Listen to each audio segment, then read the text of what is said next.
Ya, ini merupakan starting eleven dari kedua tim. PSG menggunakan pola 4-2-3-1, sedangkan Man City menggunakan pola 4-3-3 di atas kertas. Kita lihat pergerakan pada grafis ini. Nah, di sini PSG melakukan build up serangan. Peran penting dilakukan oleh Kevin De Bruyne. Ya, Kevin De Bruyne teman-teman langsung melakukan pressure ketika pemain PSG menguasai bola dari bawah, sehingga sirkulasi bola progresif, pergerakan bola bakalan terhambat teman-teman. Nah, contoh pada grafis ini, Paredes yang menguasai bola di pressure oleh Kevin De Bruyne. Paredes under pressure yang membuat Paredes mengembalikan bola tersebut ke posisi napas. Kita saksikan. Nah, di sini Kevin De Bruyne tidak berhenti teman-teman, langsung mempressure juga Keylor Navas, yang dimana sebenarnya Navas memiliki opsi jika tidak di pressure oleh Kevin De Bruyne di posisi backer nomor 25 sebelah kiri PSG, ataupun di posisi sebelah kanan nomor 24 pemain PSG, karena memiliki ruang di area tersebut. Karena di pressure oleh Kevin De Bruyne membuat Navas langsung melakukan direct dan bola tersebut kembali ke posisi Man City. Kita saksikan. Nah, dilakukan direct. Kita lihat di lapangan. Di sini build up dilakukan oleh PSG. 3 lawan 3 teman-teman, Marquinhos, Foden, Kevin De Bruyne, Paredes, Kimpembe, Mahrez teman-teman. Nah, di samping itu ada space yang dimiliki oleh Florenzi ataupun Baker di area kanan PSG, di area kiri PSG juga teman-teman. Karena Kevin De Bruyne memberikan pressure kepada Paredes, membuat pemain-pemain PSG sedikit panik. Nah, di case ini Kevin De Bruyne melakukan press kepada Paredes, dan Paredes juga harus mengembalikan bola tersebut ke posisi Keylor Navas. Padahal memiliki opsi di area Florenzi sebelah kanan, kiri Baker tadi teman-teman. Kita saksikan di grafis selanjutnya. Di sini build up kembali dilakukan oleh pemain PSG. Teman-teman ingat poinnya bahwa Kevin De Bruyne melakukan press kepada pemain PSG ketika melakukan build up serangan. Contoh pada grafis ini. Tadi Paredes, kembali Paredes dipress oleh Kevin De Bruyne teman-teman. Di sini coba dilakukan build up serangan oleh pemain-pemain dari PSG dari tengah. Karena kesulitan, akhirnya pemain-pemain PSG menerapkan seperti grafis yang kita bahas sebelumnya, memanfaatkan area Florenzi sebelah kanan ataupun Baker sebelah kiri teman-teman. Di sini kita saksikan Kevin De Bruyne langsung memberikan pressure ke Paredes, cepat diberikan umpan, akhirnya kembali ke posisi Florenzi, dan Florenzi juga mencoba memanfaatkan kecepatan Mbappe. Nah, tetap apa yang dilakukan oleh pemain-pemain dari Man City berupaya setidaknya dekat kepada pemain yang menguasai bola, agar tekanan itu ada, membuat passing-passing, umpan-umpan yang diberikan oleh pemain dari PSG tidak optimal. Contoh pada grafis ini, Mbappe coba diekspos kecepatannya dan umpannya tidak sempurna teman-teman. Nah, di sini kembali build up serangan dilakukan oleh pemain PSG. Tetap aktornya sama teman-teman, Paredes. Menariknya Kevin De Bruyne tetap juga teman-teman melakukan press untuk mengganggu umpan-umpan yang coba digulirkan oleh pemain PSG dalam melakukan build up serangan. Di samping peran Kevin De Bruyne pada grafis ini untuk menekan Paredes, ada peran dari lini tengah pemain Man City untuk membantu lini pertahanan mencegah kecepatan dari Mbappe. Kita saksikan Paredes ke posisi Florenzi lagi. Ya, di sini Florenzi mencoba mengembalikan bola tersebut ke posisi Mbappe, tapi berhasil diamankan oleh pemain-pemain Man City karena baiknya transisi dari positif Man City ke transisi negatif. Kita saksikan lini tengah berhasil mengamankan bola tersebut. Tertutup lah.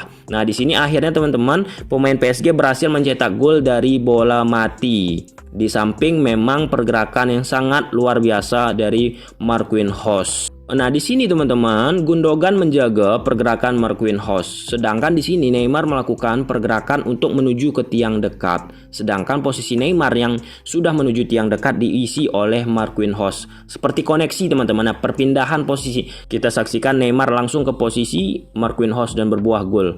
Lihat, perhatikan pertukaran posisi Neymar dan Marquinhos, saling menempati, saling mengcover dan berbuah gol. Luar biasa Marquinhos. Kemudian build up yang dilakukan oleh pemain dari PSG kembali teman-teman. Konsepnya sama. Kevin De Bruyne bagus secara offense, bagus juga dalam sisi defense. Di sini Kevin De Bruyne berkali-kali mengganggu build up yang coba dilakukan oleh pemain PSG. Kali ini Kevin De Bruyne langsung mempress Keylor Navas yang seharusnya mencoba memberikan umpan ke Florenzi. Akhirnya bola tersebut tidak sempurna diumpan.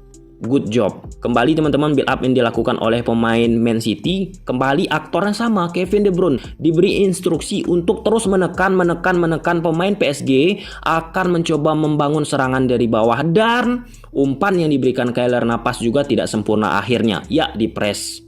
Kembali teman-teman, pemain PSG build up serangan, aktornya tetap sama, Kevin De Bruyne. Tetap diberi instruksi untuk menekan terus, jangan memberikan keleluasaan bagi pemain PSG dalam mensirkulasikan bola. Dan akhirnya umpan yang diberikan oleh Marquinhos tidak sempurna. Ya, good job Kevin De Bruyne. Luar biasa. Dan kita lihat di grafis teman-teman menunjukkan bahwa sisi Florenzi sering dieksploitasi oleh pemain-pemain dari PSG dan itu berhasil diantisipasi oleh pemain Man City teman-teman. Kanan 41%, tengah 24%, kiri 35%. Nah, kemudian efisiensi arah serangan PSG, kiri 15 kali melakukan penyerangan, tingkat keberhasilan tidak ada, tengah 16 kali melakukan serangan, 3 kali berhasil 19%, tingkat akurasi keberhasilan kanan 27 kali dari posisi Florenzi teman-teman ataupun Di Maria, 1 kali berhasil 4%. Baik sekali pertahanan dari City.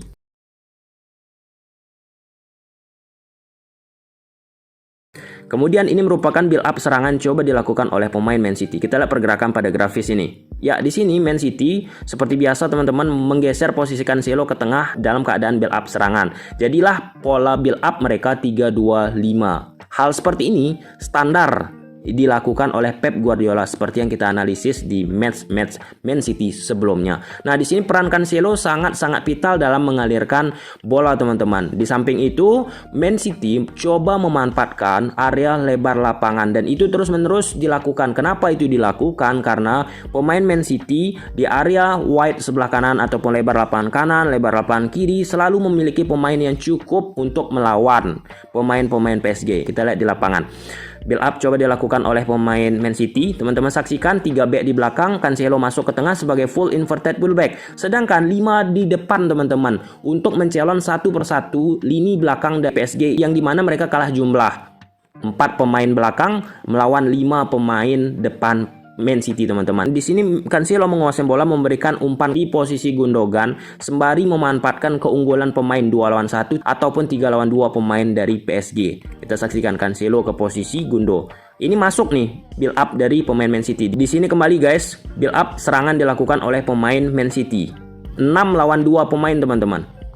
Walker, Anderson, Stones, Diaz, Gundogan, Rodri menghadapi 2 pemain PSG. Di sini sangat mudah sekali pemain-pemain Man City untuk mengalirkan bola sebab tanpa ada penekanan, tanpa ada gangguan untuk melewati benteng lini depan, lini tengah dari PSG. Kita saksikan Anderson memberikan umpan ke Gundo, jauh sekali Neymar untuk mempressure Gundo lewat dan memberikan umpan tersebut ke posisi sebelah kiri kembali teman-teman. Sebab pemain-pemain dari Man City dari sisi kiri lapangan mereka memiliki keunggulan dalam jumlah pemain, baik itu 2 lawan 1 ataupun 3 lawan 2 dan setidaknya 3 lawan 3, seimbang dalam sisi jumlah teman-teman. Di sini Gundo memberikan umpan ke posisi Foden. Gundo ke Foden. Ya, Foden memberikan umpan ke Kevin De Bruyne. 2 lawan 1 teman-teman. Kevin De Bruyne, Cancelo menghadapi Florenzi. Masuk nih. Serangan coba dilakukan oleh Man City. Ya. Kemudian kembali teman-teman dari corner kick diberikan umpan ke posisi sebelah kiri permainan City ataupun di area-area half space. Di sini teman-teman, pemain dari Man City dengan pemain PSG imbang jumlahnya. 3 lawan 3. Rodrigo, Florenzi jauh sekali ke posisi Kevin De Bruyne. Nah, Neymar tadinya menutup posisi Zinchenko. Tapi karena Florenzi jauh sekali ke posisi Kevin De Bruyne, setidaknya harus Neymar juga mempressure Kevin De Bruyne. Tapi karena terlalu jauh dan lama untuk menutup Kevin De Bruyne mampu memberikan umpan yang berbuah gol. Kita saksikan umpan, placing dan berbuah gol. Ya, dari sisi half space. Dan ini merupakan gol dari bola mati teman-teman. Ini salah satu kecerdasan dari Mahrez memanfaatkan kelonggaran dari pagar yang dibangun oleh PSG di posisi Paredes dan Kimpembe. Nah, pada saat diambil bola mati ini ada percakapan antara Kevin De Bruyne dan Mahrez. Ketika itu Mahrez mengatakan kepada Kevin De Bruyne untuk mengambil tendangan ini dan Kevin De Bruyne juga memberikan izin dan berbuahlah gol. Kita saksikan ini kecerdasan Mahrez guys. Luar biasa. Masuk ke celah Kimpembe dan Paredes luar biasa. Dan ini merupakan arah serangan dari Man City, dan sesuai dengan kita bahas tadi bahwa dominasi Man City untuk memanfaatkan lebar lapangan imbang, kanan 39%, kiri 39%.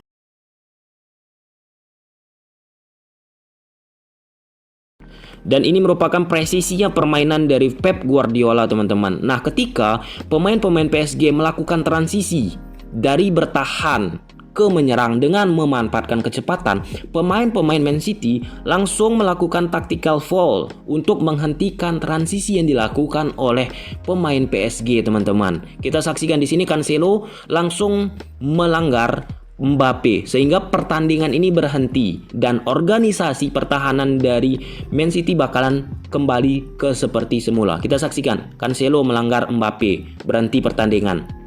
Padahal momentum untuk PSG. Di sini kembali teman-teman, Neymar yang menguasai bola, Cancelo aktornya lagi. Di sini Cancelo melakukan sentuhan kepada posisi Neymar. Dan ini terus-menerus dilakukan oleh pemain-pemain Man City untuk menghentikan, khususnya ketika Neymar atau Mbappe yang menguasai bola. Kita saksikan di sini dilanggar, tetapi tidak call, intercept yang sangat bagus. Nah, ini dalam keadaan transisi kembali teman-teman. 2 kali momentum ketika Mbappe melakukan transisi cepat dilanggar oleh Cancelo. Nah, di sini Neymar melakukan transisi cepat, dilakukan kembali tactical foul. Kecepatan Neymar dan Mbappe berhasil dieliminasi oleh Pep Guardiola, salah satunya dengan tactical foul. Kita saksikan Rodri melanggar Neymar, berbuah kartu kuning untuk Rodri. Dan ini merupakan data pelanggaran. PSG melakukan pelanggaran 9 kali, 2 kartu kuning. Man City melakukan 15 kali foul ataupun pelanggaran, 2 kartu kuning bagi Man City. Data interception, PSG 34, Man City unggul kembali 37. Nah, ini merupakan foul tertinggi kedua Man City sepanjang musim ini selama Man City berlaga, teman-teman. Nomor 1 ketika Man City menghadapi Tottenham Hotspur. Pelanggaran-pelanggaran ini juga salah satu faktor kenapa pemain Man City berhasil menghentikan kecepatan Neymar ataupun Mbappe dalam sisi kecepatan ketika transisi.